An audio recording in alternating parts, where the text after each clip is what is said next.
The date is May 25, 1982. Over the Falkland Islands, 4 Argentinian aircraft streak across the sky at dangerously low altitude. These are aging A-4 Skyhawk attack jets carrying live ordnance on what may well become a mission of no return. Leading the formation is Captain Pablo Carballo. His aircraft, along with 3 others, has been tasked with a critical objective: the destruction of 2 British naval vessels, HMS Coventry and HMS Broadsword. These ships represent a direct threat to Argentina's hold on the islands they call Las Malvinas. Argentine intelligence has confirmed that both vessels have repositioned closer to shore to provide fire support for British ground forces. This movement, however, presents an opportunity.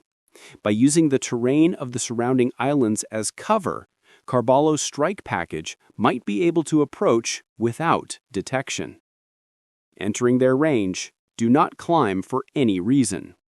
The Skyhawks maintain extremely low altitude, following the natural contours of the landscape as they penetrate the effective range of British radar systems. Both target vessels are equipped with sophisticated anti-aircraft missile systems and powerful search radars, systems that have already claimed several Argentine aircraft during the conflict. The only viable tactic is to remain as close to the terrain as possible. Aboard HMS Coventry, Captain David Hartdyke has placed his crew on heightened alert status. British Special Operations Forces have provided warning of Argentine air activity in the region, though Hartdyke does not yet know his vessel is the primary target. When 4 radar contacts suddenly appear on the display screens, his fears are confirmed immediately. 4 contacts, bearing 225, range 30. Captain Hartdyke orders his crew to action stations without hesitation. Alarm klaxons sound throughout both British ships. The Sea Dart surface-to-air missile systems rotate toward the threat bearing. Meanwhile, the formation approaches Pebble Island and descends even lower, using the island's terrain to mask their approach. Isla de Bourbon ahead. Maintain low altitude and follow my lead. Through skillful flying, the attacking aircraft drop below the radar horizon. On Coventry's bridge, the radar contacts vanish from the screens. Contacts lost over Pebble Island. This is exactly what Captain Hartdyke had feared most. Pebble Island lies too close to his position. The Sea Dart missiles have a minimum engagement range, meaning his crew will only have one chance to fire, if they're fortunate. Hartdyke transmits to the accompanying vessel. Broadsword, report your status. HMS Broadsword carries the Seawolf missile system, which has shorter range but superior performance against close-in threats. In his cockpit, Carballo brings his section as close as possible to the target vessels while remaining concealed by the landmass. His aircraft lacks radar and threat warning equipment, but at a distance of 10 nautical miles, visual contact is established with the British ships. Commencing attack run. Good luck, Captain. Carballo and his wingman, Lieutenant Carlos Rinke, initiate their attack. Both aircraft accelerate to maximum velocity while maintaining altitude just meters above the wave tops. On Coventry, the 2 attacking Skyhawks immediately register on radar. 2 hostiles, bearing 219, low level. The situation becomes more complex when a British aircraft, the jump jet Harrier, reports its position. The friendly aircraft is currently in the engagement zone. Captain, friendly aircraft at 20 miles. British aircraft and hostile contacts occupy the same airspace. Should he authorize missile launch? In the span of seconds, he makes his decision. Vector the Harrier clear, weapons free. However, the missile operators cannot achieve target lock. The Argentine aircraft are flying exceptionally low, mere feet above the ocean surface. Salt spray covers Captain Carballo's canopy as his aircraft cuts through the mist generated by its own passage. At this altitude, radar tracking becomes extremely difficult. On Coventry's bridge, the crew watches with mounting anxiety as the hostile aircraft close range. The Sea Dart systems continue to fail in acquiring lock.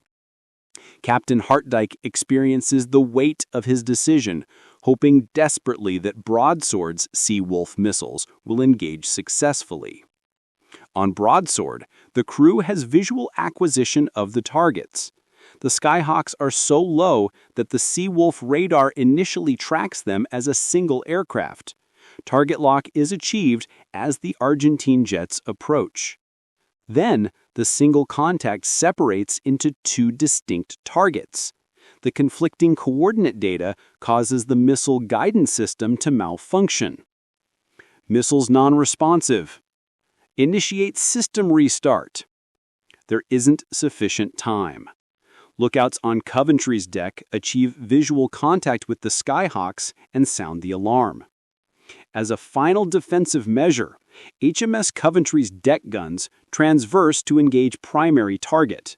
The main guns open fire, quickly joined by the distinctive sound of machine guns and small arms fire as sailors across the vessel engage with whatever weapons are available.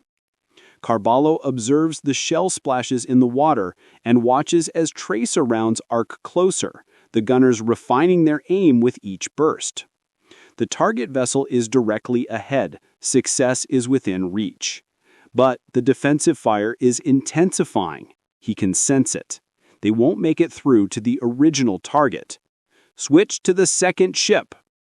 He orders the section to change targets, setting course for Broadsword instead. Both aircraft break away from Coventry's gunfire, passing along her flank as they align for their bombing run. The two Skyhawks release their weapons.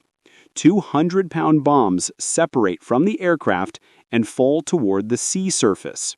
Upon impact with the water, they skip upward like stones across a pond.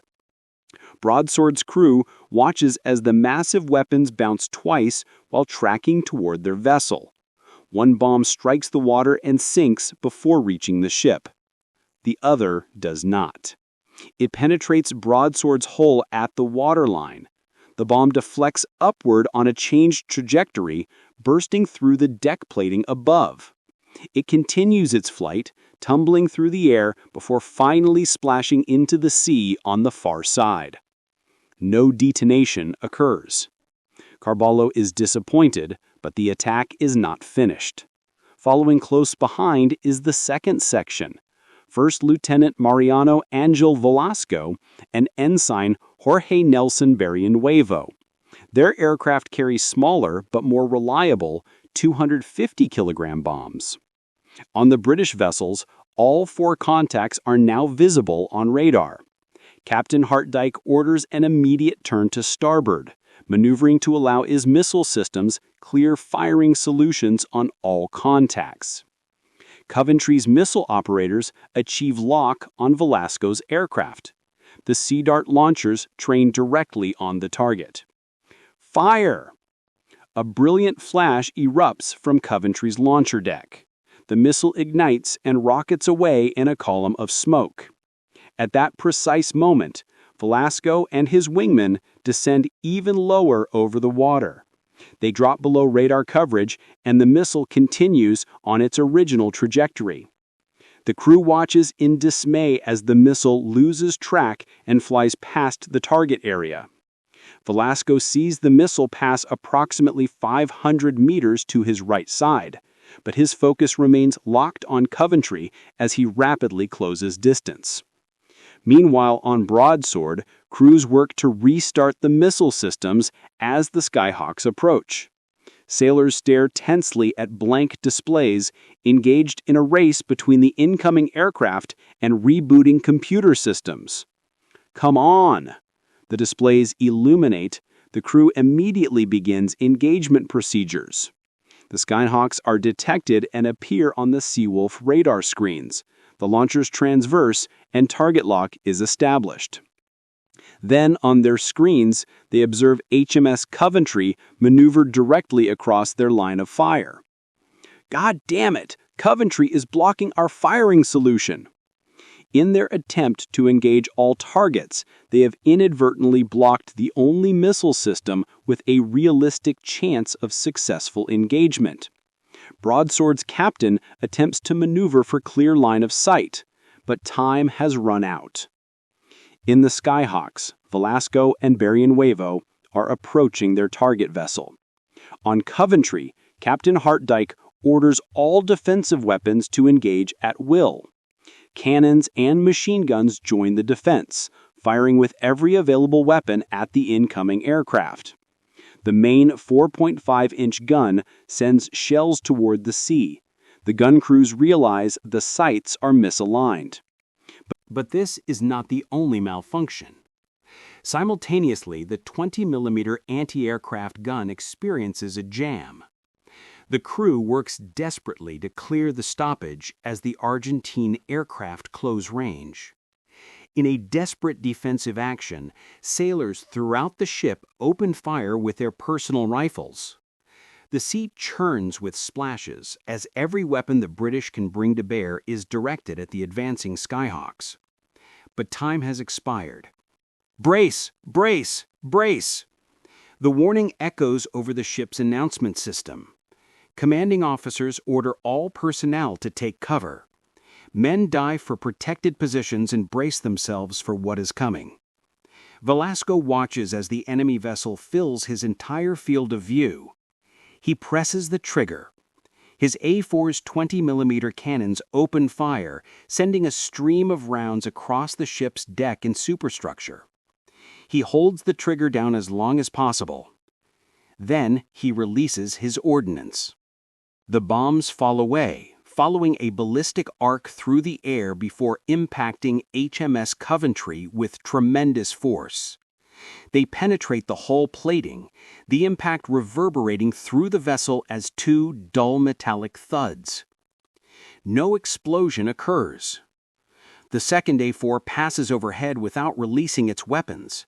The release mechanism has failed. Seconds pass slowly. Men begin to rise, looking around with expressions of fear and confusion. A damage report begins to come through the intercom system, but the transmission is never completed. The bombs detonate. Two massive explosions tear through HMS Coventry. In the air above, the Argentine pilots are jubilant as they observe smoke pouring from the Coventry. They have succeeded. Woo ha ha! Boom, dude! Goal! Long live the nation! One detonation directly beneath the bridge creates a massive breach in the vessel's side plating and destroys the computer room. Fire spreads upward through passageways and erupts into the operations room where all the radar operators and Captain Hartdyke had been stationed. The second explosion occurs in the forward engine room, initiating a major fire and eliminating electrical power and propulsion from the vessel. Captain Hartdyke regains consciousness. He finds himself surrounded by smoke and destruction. Screams fill the air. He tries to locate who is making them, but the sounds seem to come from everywhere and nowhere simultaneously. He struggles to his feet and realizes the ship is developing a severe list. He attempts to use his communication system, but it is completely non-functional. It's useless. He must evacuate. Captain Hartdyke makes his way slowly through the smoke-filled corridors, listening to the ship groan and crack beneath him. He manages somehow to locate an exit and emerges into the cold air of the South Atlantic. Now on deck, he is deeply concerned for his crew. However, instead of chaos, he witnesses an extremely professional evacuation procedure. His sailors have trained for this scenario and are now executing their duties flawlessly. Men rescue their fellow crew members from smoke-filled compartments and provide medical treatment on deck, while others prepare survival rafts and assist sailors in donning their survival equipment. Hartdike feels the deck shift beneath him as the holes list increases. He is dazed and injured, and amid the organized chaos, he must sit down on the rapidly tilting hull while others abandon ship. All crew members evacuate, except Captain Hartdike. After every man has departed, Hartdike remains alone on the capsizing hull of Coventry. He takes one final look around his damaged vessel. He has fulfilled his duty.